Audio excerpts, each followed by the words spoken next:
the government had a crucial role to play to change this cruel situation. It should have intervened to ensure that poor Irish citizens could buy food in their markets. However, the British government turned a blind eye to the suffering of its colony.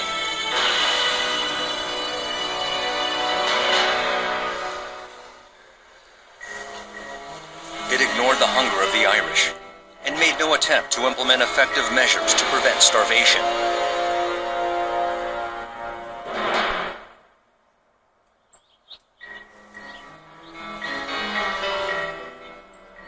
The majority of Irish land belonged to British landlords living in the mainland. They shipped all the crops and expensive cattle grown on their land back to England.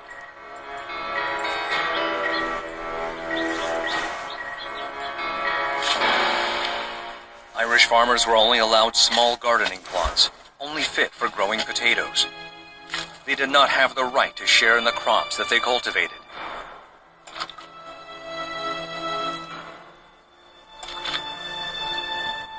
The Great Famine of Ireland killed 1/8 of the population in just 8 years.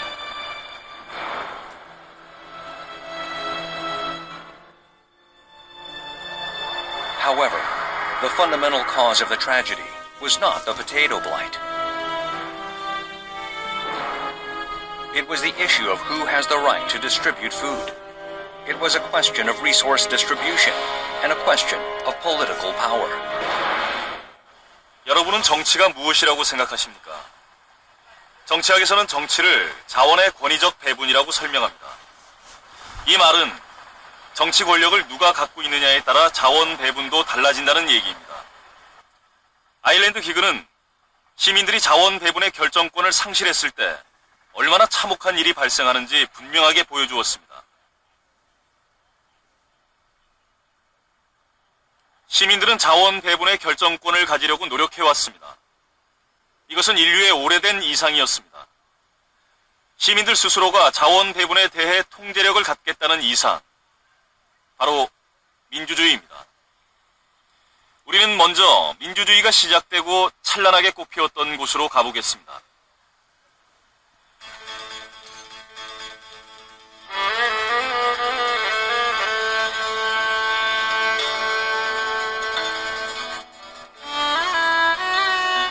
Athens in Greece, the birthplace of democracy.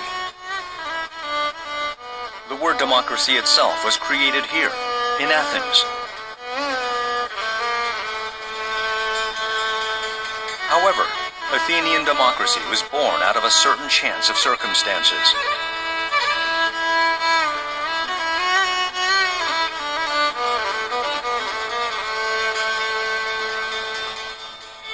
Laurium is a town to the southeast of Athens. In 483 BC, a large silver mine was discovered here.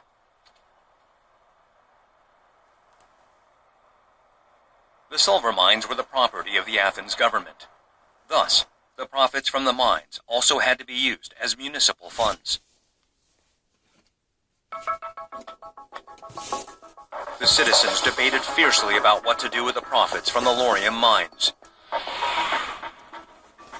One side argued that the profits should be shared equally among the people, while the other argued that it should be used to build a naval fleet. Athens was currently at war with Persia. A large naval fleet was necessary to fend off attacks from the Persian army. In the end, Athens used the profits from the mine to build a fleet of 200 ships. This was because the citizens were in support of the idea. 2 years later, Persia would send a huge army of men to invade Athens. The Athenian navy adopted a daring and innovative strategy against the Persian army. It abandoned the city of Athens and hid in the nearby island of Salamis. This was to lure the Persian navy into the Straits of Salamis and attack them in full force. The result was a decisive victory for Athens. The fleet made using the profits from the mines was the engine behind the great victory. The other driver of the victory was the citizenry of Athens. they fearlessly put their lives at stake to defend their city. They believed that they were the owners of Athens. The victory at the naval battle of Salamis was based on the conscious citizenship and participation of the Athenians. The Navy developed because the democracy had come into existence and suddenly the ordinary people were available to be defenders of their state. Athenians realized that this was a big opportunity for them.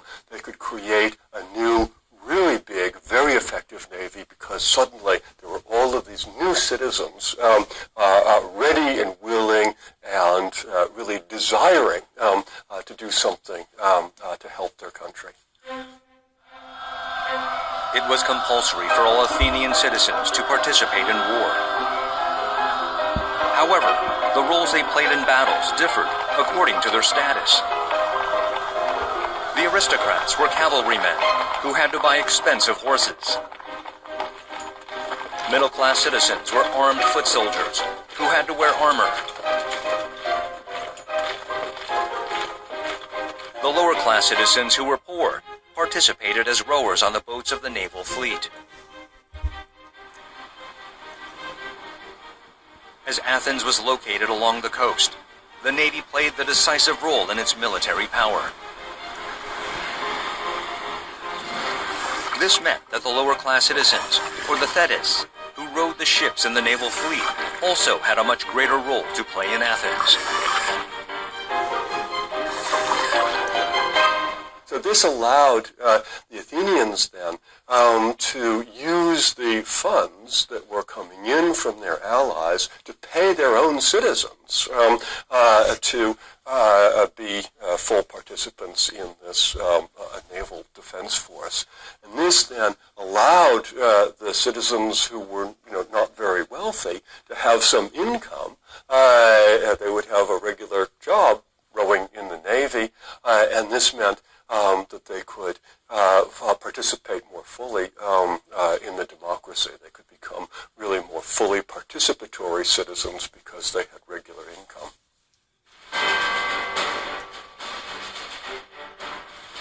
In 462 BC, when the conservatives and the aristocrats had left Athens in a military expedition to Sparta, the thetes joined with the progressives to pass a reform bill at the Ecclesia. This bill was to pass all the authority of the aristocratic council to the common council and the people's court. This was rapid progress towards democracy.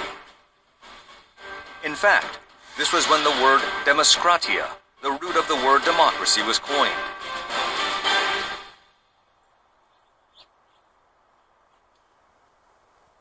The Pnyx is a hill located to the west of the Acropolis and a symbol of Athenian democracy. This is where the Ecclesia, the citizens' assembly of Athens, was held. It allowed all citizens of Athens to participate in all important decisions pertaining to the city-state. The Ecclesia was held once every 9 days, 40 times a year. Anyone could voice their opinions and rebuttals on every issue. The final decision was made through a show of hands.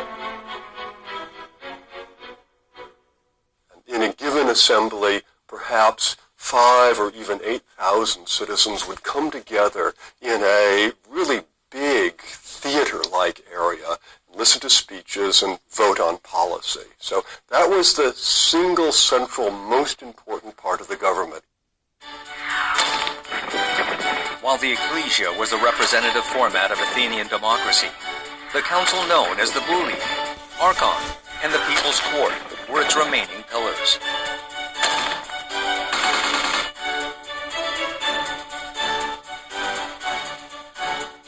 The Bouli determined the topics to be discussed at the Ecclesia beforehand. Citizens also took charge of administrative affairs, not conducted by the Ecclesia. Citizens who were randomly chosen to be archons took charge of administrative matters in Athens for one-year terms.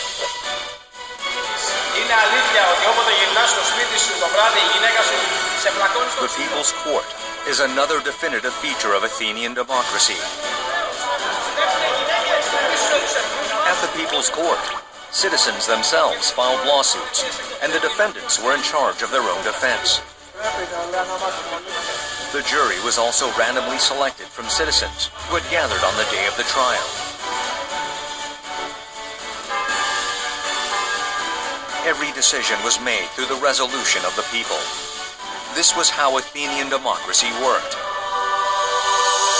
Between the government out there and we, the people, the citizens, over here, it was the same thing. The citizens were the government, and so therefore decisions of the government are decisions of the people of Athens. We tend to say that Athens was ruled through direct democracy. This was not exactly true. The ecclesia, bouli, archons, and the people's court were run by representatives of the people. However, the way they chose these representatives was different from ours. At this museum is an artifact that represents the defining feature of Athenian democracy. This device was installed at the entrance of every market and court in Athens.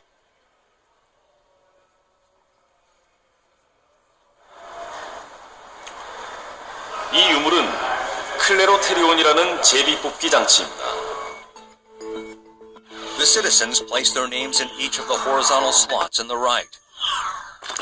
Then they dropped a mixture of white and black stones down the vertical tubes on the left.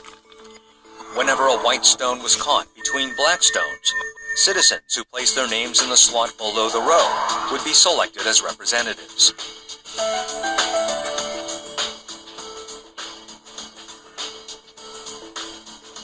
Lottery, not election. This was the core of Athenian democracy. 그렇다면 아테네 시민들은 왜 추첨을 민주주의의 핵심적인 장치로 활용했을까요?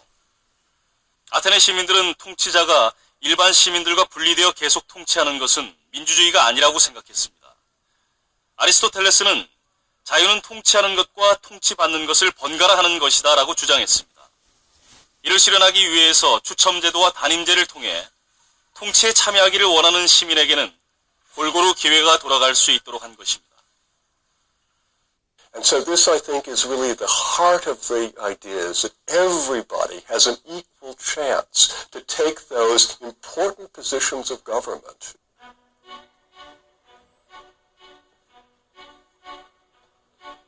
Athenians didn't see politics as something that required expertise. They didn't believe in a minority of elites with the authority to rule over all citizens. Athenians believed that everyone received a sense of justice and conscience from Zeus. To them, all citizens could participate in politics as long as they had this sense of justice and conscience. The belief that no one was superior to anyone else, politically or morally, was the essence of democracy. And I believe that every citizen had these things. Every citizen had the ability to make judgments, both about himself and about other things. 우리는 흔히 아테네 민주주의를 중우 정치라고 폄하하는 이야기를 많이 들어왔습니다. 그런데 중우 정치였다면 어떻게 200년을 넘게 유지할 수 있었을까요? Democracy is based on faith in humanity. Athenian democracy was the fertile soil that allowed Greek civilization to flourish. Athenian democracy did not collapse unto itself. 아테네 민주주의는 이웃의 제국인 마케도니아의 침략으로 역사 속으로 사라진 것입니다.